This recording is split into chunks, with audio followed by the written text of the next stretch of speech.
İnşallah çəkilişləri buradan eləyəcəm. Buradan atacağım yəni. Hədəflər belə görsənir, görsənmir də. Bilmirəm. Gözlə baxanda görürəm mən.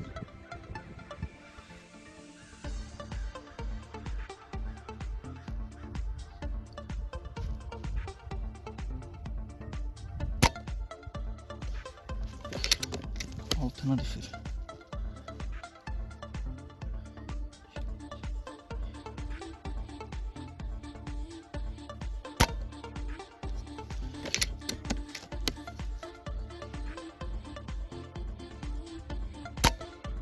Aha, vurdum. Şimdi tuttum çəmini.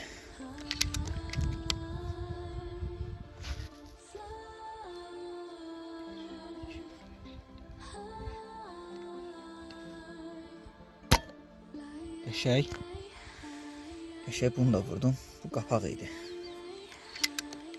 Bankanın qapağından balaca idi.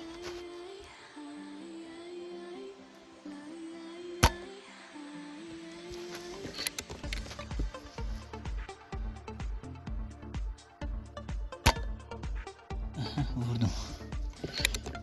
Optika 3940'tı. O mesafəni tam yaxınlaşdıra bilmir deyə. Tam rahat şəkildə nişan ala bilmirəm. Amma mildotları qəşəngdir, superdir.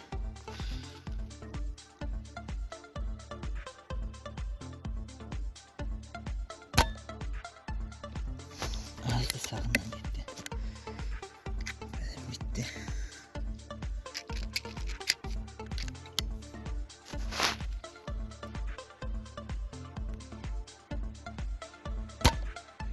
Qəşəng. O da getdi. Onu da vurdum. Keçə indi.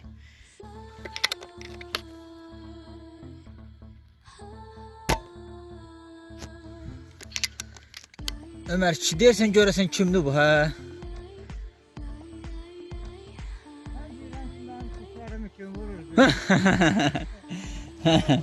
Aleyküm salam.